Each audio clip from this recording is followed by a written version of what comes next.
आप तैयार हैं?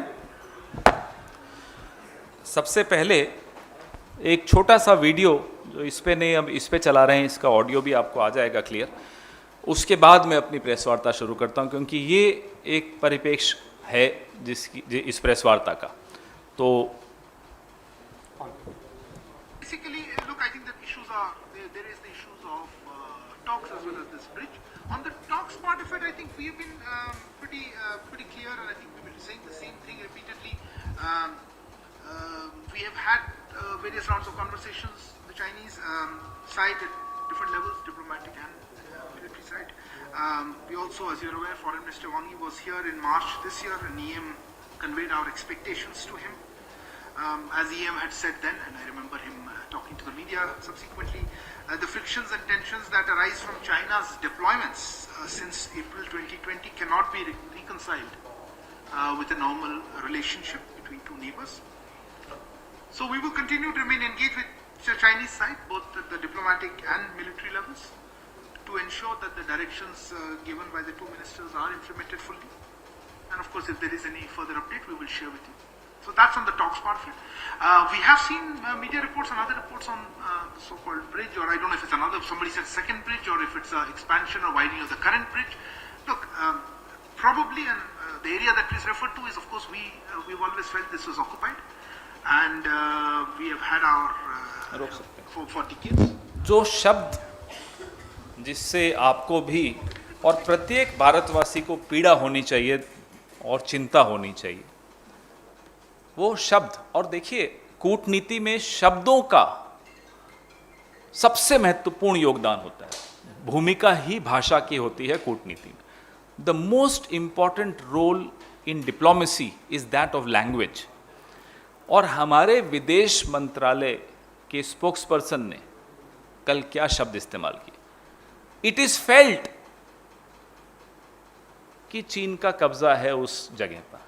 ये हम महसूस करते हैं कि चीन का कब्जा है, माफ कीजिएगा, महसूस नहीं करते, चीन का कब्जा है। ये हमारे देश की पोजीशन रही है, ये हमारा स्टैंड रहा है हमेशा से। तो हम इस बात से लेकर बहुत चिंतित हैं कि चीन को लेकर प्रधानमंत्री किसी दबाव में है। आपने और हमने पिछले वक्तव्य प्रधानमंत्री का सुना, अब 2 साल होने आए हैं उस वक्तव्य को, जून में ना कोई घुसा था, ना कोई आया था, ना कोई घुसा हुआ है। वो एक क्लीन चिट थी। कल विदेश मंत्रालय ने, जिसको अंग्रेजी में कहते हैं, डाइल्यूट कर दिया चीन का, जो हमारे बढ़ता चला आ रहा है चीन। इस पूरी बात को आप डाइल्यूट करके कहते हैं कि हम महसूस करते हैं कि चीन के कब्जे वाला इलाका है। यह छोटी बात नहीं है। नंबर 1, चीन निरंतर बढ़ रहा है। दूसरे पुल का निर्माण हो रहा है पैंगोंग झील पर। यह जो पुल है वो इतना चौड़ा है कि चीनी सेना के पीएलए के बड़े बड़े वाहन, आर्टिलरी उस पर से गुजर सकती है। और जो दोनों सिरे हैं पैंगोंग झील के, उन दोनों सिरों पर एक तरह से चीन ने अपना आधिपत्य जमा दिया है। उनका वो दुरुपयोग भारत के खिलाफ करेगा। China has established and is in the process of establishing infrastructure support for the PLA to enable the PLA to bring artillery support through these bridges. This particular bridge, which is under construction, is a broader bridge as compared to the first bridge. हम भारत सरकार से, विदेश मंत्रालय से, और हम ये पहले बोलने से पहले विदेश मंत्रालय से गुजारिश भी करेंगे कि कृपया करके आप रक्षा मंत्रालय से सलाह लेकर फिर बात कीजिए, क्योंकि बहादुर सैनिक कुछ हासिल करता है बॉर्डर पे और हम यहां आकर डाइल्यूट कर देते हैं। We are demoralising our own armed forces, and it is shocking to see that the Ministry of External Affairs is undermining the Defense Ministry. I'll tell you how. ये जो निर्माण हो रहा है, ये ना केवल हमारी भौगोलिक अखंडता पर हमला है, जो संघर्ष विराम हुआ था ये उसका उल्लंघन है। और वो संघर्ष विराम के चलते भारत ने, बड़ा महत्वपूर्ण बिंदु है ये, उस संघर्ष विराम के चलते भारत ने जो सामरिक दृष्टि से महत्वपूर्ण ठिकानों पे कब्जा था भारत का, हमारे बहादुर सैनिकों ने वो कब्जा किया था, वो छोड़ दिया था। तो संघर्ष विराम की पालना हम कर रहे हैं, भारत कर रहा है, चीन उसका उल्लंघन कर रहा है, और विदेश मंत्रालय आकर उनको दूसरी क्लीन चिट दे रहा है, पहली प्रधानमंत्री ने दी थी। आज समझ में आता है कि जो रोज टीवी पर शाम को चलता है कि खुदाई में ये मिला, ये मेरा है, ये मुसलमानों का नहीं है, ये ईसाइयों का नहीं है, बौद्धों का नहीं है, क्यों हो रहा है? ये इसीलिए हो रहा है कि चीन लगातार हमारी भौगोलिक अखंडता पर हमला बोल रहा है। As we speak China is trespassing, as we speak China is violating the ceasefire agreement, and this is the same ceasefire agreement under which India gave up the vantage points that we had under our possession. And we got that vantage point under our possession thanks to our brave army. So whenever the Ministry of External Affairs speaks, I don't know what is their compulsion, it appears though that every single ministry of this government has one point agenda: to protect and promote, howsoever fake it is, the image of the Prime Minister. कितनी ही नकली छवि हो प्रधानमंत्री की, तमाम मंत्री सिर्फ और सिर्फ उस छवि को बचाने के लिए, बढ़ाने के लिए काम कर रहे हैं। देश की छवि का क्या होता है, देश की सीमाओं का क्या होता है, देश की 60 साल की जो पोजीशन होती है कि ये चीन के कब्जे वाला इलाका है, आप उस पोजीशन को भी सरेंडर करने को तैयार हैं। क्यों? क्योंकि प्रधानमंत्री की छवि को बचाना आपके लिए ज्यादा महत्वपूर्ण है, देश को बचाना आपके लिए, या देश की सीमाओं को बचाना आपके लिए महत्वपूर्ण नहीं है। हम भारत सरकार से यह मांग करते हैं कि जो कल विदेश मंत्रालय ने टिप्पणी की और जो शब्दों का इस्तेमाल किया कि हमें महसूस करते हैं कि यह चीन के कब्जे वाला इलाका है, उस पर स्पष्टीकरण दें। We want an immediate clarification from the government of India on the words used by the Ministry of External Affairs yesterday, that it is felt that that area is under Chinese occupation. If the government of India does not clarify, अगर भारत सरकार इस पर स्पष्टीकरण नहीं देती है, तो यह माना जाएगा इस देश द्वारा कि भारत सरकार प्रधानमंत्री की छवि बचाने के लिए किसी भी हद तक जाने को तैयार है, अपनी सीमाओं की रक्षा करने को तैयार नहीं है, और जो पिछले कई दशकों से हम जिसे अपना इलाका मानते आए हैं, भारत सरकार उस पर भी आंखें मूंदने को तैयार है। It is a very very serious point of concern, issue of concern for each one of us, and we would call upon the prime minister, और तो किसी की चलती नहीं इस सरकार में, to for a moment temporarily forget about his own image. Think about the country. Think about the brave army braving all odds of weather, of the enemy, and valiantly protecting our borders. एक बार उनकी चिंता कीजिए। हम जब यहां AC के कमरों में बैठे होते हैं, वो वहां जूझ रहे होते हैं खराब मौसम से, दुश्मन से, खतरों से, अपनी जान पर खेलते हैं। उनके भी परिवार हैं घरों में, गांवों में, शहरों में। प्रधानमंत्री अपनी छवि की चिंता कुछ वक्त के लिए भूल जाएं और खुलकर बोलें कि चीन उस इलाके पर पुल बना रहा है जो भारत का है और चीन का उस पर अनधिकृत कब्जा है। मैं मान जाऊंगा कि आप सच्चे देशभक्त हैं, नहीं तो ये छद्म राष्ट्रवाद हमने बहुत देख लिया। आपके सवाल।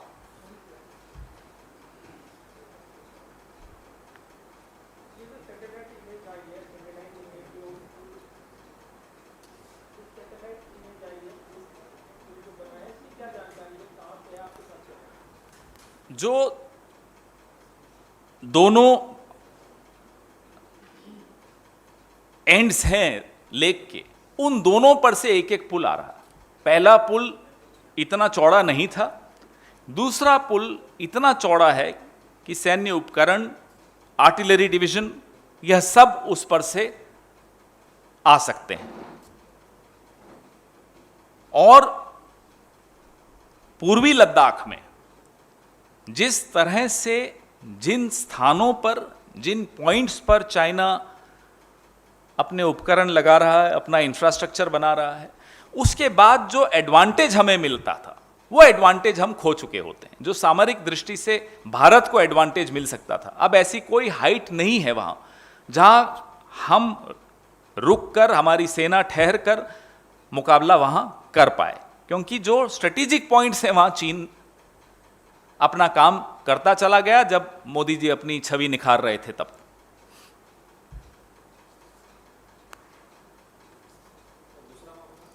पहले इस पे देख लीजिए, क्योंकि ये बहुत सीरियस है, सीमाओं से संबंधित है।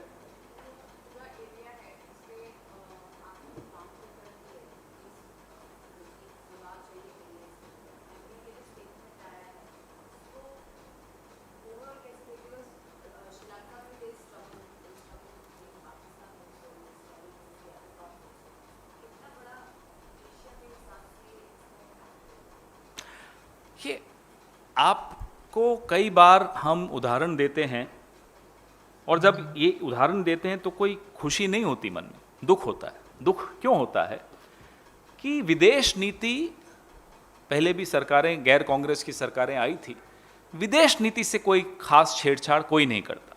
अटल जी की सरकार थी, लगभग उसी विदेश नीति पर चलते थे। मोरारजी भाई की सरकार थी, लगभग उसी, और इंदर कुमार गुजराल और देवगौड़ा जी की सरकार, कोई भी विदेश नीति से छेड़छाड़ नहीं करता। यह पहला उदाहरण आपको मिलेगा जिसका नतीजा सबके सामने है कि आज छोटे छोटे देश भी हमें आंख दिखा देते हैं। यह पहला उदाहरण आपको मिलेगा जहां प्रधानमंत्री को सिर्फ और सिर्फ का उनका एक एजेंडा है कि तालियां कैसे बटोरनी है घर में और घर से बाहर। तो तालियां बटोरने का जो इवेंट होता है वो तो 1 घंटे का होता है, 2 घंटे का होता है, लेकिन उस दौरान जो आप कर देते हो उसका खामियाजा देश भुगतता है। आपने देखा चीन लद्दाख में, नेपाल, उत्तराखंड में नक्शा बदल के छाप देता है, कोई छोटी बात नहीं होती। वो भी एक देश है, वो अपना नक्शा बदल रहा है और आप चुप बैठे। और चीन का आप क्या जवाब देते हो? ऐप बैन कर दी। अभी भारतीय रेल ने चीन की कंपनी को कितना बड़ा ठेका दिया, जरा पूछिए। तो ऐप बैन करके आप लोगों को मूर्ख बना रहे हो और चीन के साथ बिजनेस एज यूजुअल कर रहे हो, तो आपकी नीयत में खोट है, नंबर 1। नंबर 2, आपकी समझ, माफ कीजिएगा, बहुत बौनी समझ है, आपकी समझ नहीं है। और जिनके पास समझ है, अफसरों के पास होती है, ब्यूरोक्रेसी के पास होती है, आप अपने आप को उनसे भी ज्यादा इंटेलिजेंट समझते हैं।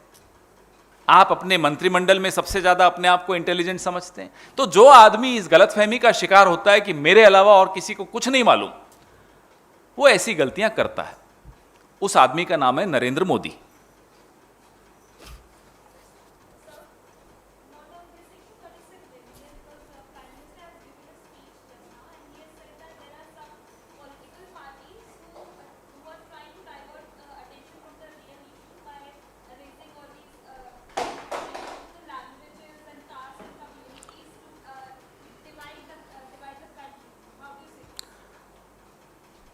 It's a very comic comment. You said the Prime Minister just gave a speech. Well, that's exactly what he does from morning to evening. But when he speaks, does he realize, and I'm sure he does realize, because it's his office that sends messages to channels every morning, and we've seen those messages, directing them that this is the issue to be raised. And what are the issues being raised over the last 15 days on channels? It's for everyone to see. Is the Congress asking those channels to raise issues of मंदिर versus मस्जिद, fountain versus शिवलिंग? हमने कहा क्या ये मुद्दा उठाने को? Channels हमारी सुन रहे हैं या किसी और ऑपोजिशन पार्टी की सुन रहे हैं चैनल्स? ये डिबेट्स कौन करवा रहा है? ये एजेंडा सेटिंग कौन कर रहा है? प्रधानमंत्री को बताना पड़ेगा हमें। 18 घंटे जागने वाला आदमी 17 घंटे मीडिया में और सोशल मीडिया में क्या चलना चाहिए उस पर ध्यान देते हैं। 1 घंटा मेकअप करते हैं, हमें नहीं मालूम क्या करते हैं। वो हमको बोल रहा है कि एजेंडा सेटिंग हम कर रहे हैं। इससे ये तो ऐसा मजाक है जो भक्तजन भी नहीं मानेंगे, उन्हें भी हंसी मोदी जी पर आ जाएगी। तो उन्हें बोलने से पहले सोचना चाहिए, इतना आत्मविश्वास नहीं होना चाहिए उनको कि वो जो बोलेंगे उनके भक्त मान लेंगे। उनके भक्त भी नहीं मानेंगे। पूछिए प्रणव जी से, ये साथ बैठे हैं, जो रोज शाम की डिबेट्स की लिस्ट आती है, क्या उन डिबेट्स में हम जाना चाहते हैं? करिए ना महंगाई पे डिबेट्स, करिए बेरोजगारी पे डिबेट्स, करिए इस बात पर डिबेट कि पूरी दुनिया में सबसे महंगी गैस हिंदुस्तान में क्यों होती है, रसोई की गैस। हम तैयार हैं। अपने किसी मंत्री को भेज दीजिए हमारे किसी नेता के साथ डिबेट करने को, हम तैयार हैं। अरे प्रधानमंत्री जी, अगर आपको एजेंडा सेट करना है तो आइए ना, प्रेस कॉन्फ्रेंस कर लीजिए, खुली प्रेस कॉन्फ्रेंस कर लीजिए। हिम्मत है नहीं ये छुप छिप कर अपने अफसरों के थ्रू, अब अफसरों का क्या नाम लेना, उनके माध्यम से आप सबको मैसेजेस भिजवाना कि आज इस पे डिबेट हो, ये एजेंडा सेट करो, और फिर बाहर आकर कहना देखिए ऑपोजिशन एजेंडा सेट कर रही है। शर्म आनी चाहिए।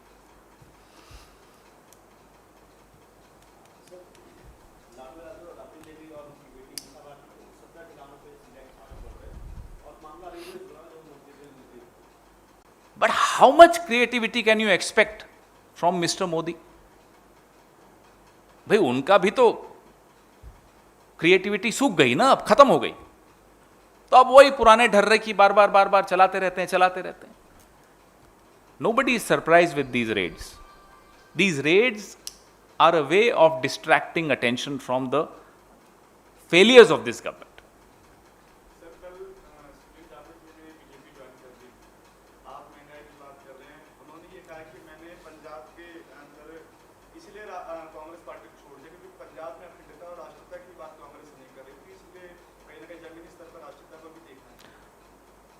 वो इतने साल वो कांग्रेस में थे तो क्या वो अखंडता की बात नहीं करते थे? कांग्रेस का चेहरा थे। ये जाते वक्त ऐसी ऐसी बातें करके जो लोग जाते हैं, उन्हें खुद भी नींद नहीं आती होगी रात को, क्योंकि अपने ही भाषण याद आते होंगे। मैंने उस वक्त तो ये कहा था। गुजरात वाले नेता हैं, उन्होंने भी क्या क्या बातें की थी कि चौराहे पे चप्पल से मारना चाहिए जो पार्टी छोड़ दे। मैं देख रहा था कल, इन्होंने भी कई कई भाषण दिए हैं। और मोदी जी की तो आवाज़ इन्हें पसंद नहीं थी। ये भी बोलते हैं कि जब वो आवाज़ आती मेरे को आवाज़ ही नहीं पसंद आती उनकी। अब बड़े परेशान होंगे। तो ऐसे लोगों को अच्छी नींद आए, हम तो बस यही भगवान से प्रार्थना करते हैं। उनको हम गुड नाइट के अलावा और क्या कह सकते हैं।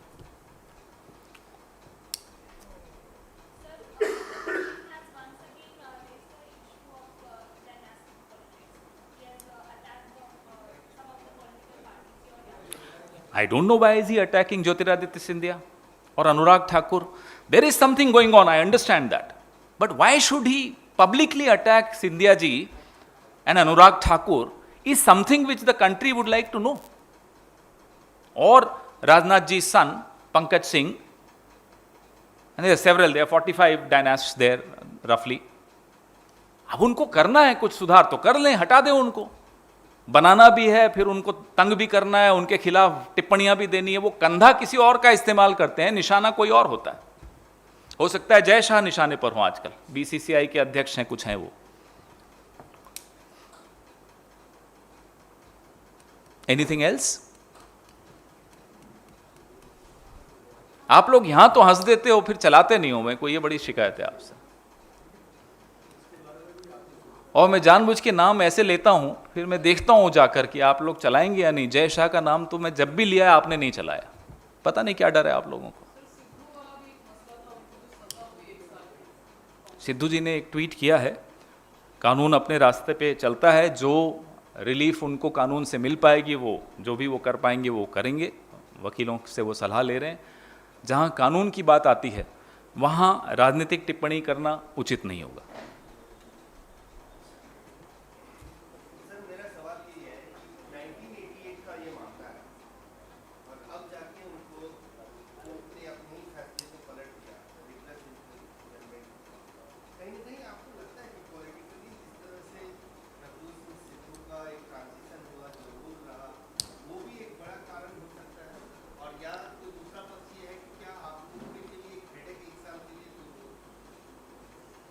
कानूनी प्रक्रिया पे इस तरह की टिप्पणी में जब तक कोई जानकारी नहीं होती तथ्यात्मक, मुझे नहीं लगता करना उचित होगा। हेडेक की बात वो आपका अपना ख्याल है, आप आज़ाद हैं कुछ भी सोचने के लिए, लिखने के लिए। हम अपने नेताओं को हेडेक नहीं मानते। सब हम परिवार हैं, मिलकर लड़ते हैं, मिलकर संघर्ष करते हैं, आपस में भी कई बार संघर्ष करते हैं, लेकिन फिर मिलकर विपक्ष के साथ करते हैं संघर्ष।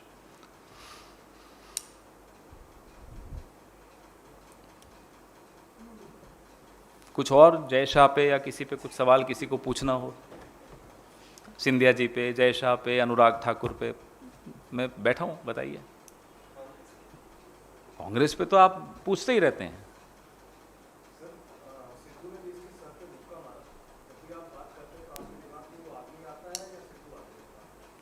देखो, उस केस के बारे में मैंने ज़्यादा जानकारी मेरे को नहीं है, तो किसी केस में ऐसे टिप्पणी करना बिना तथ्यों की जानकारी के अच्छा नहीं रहेगा।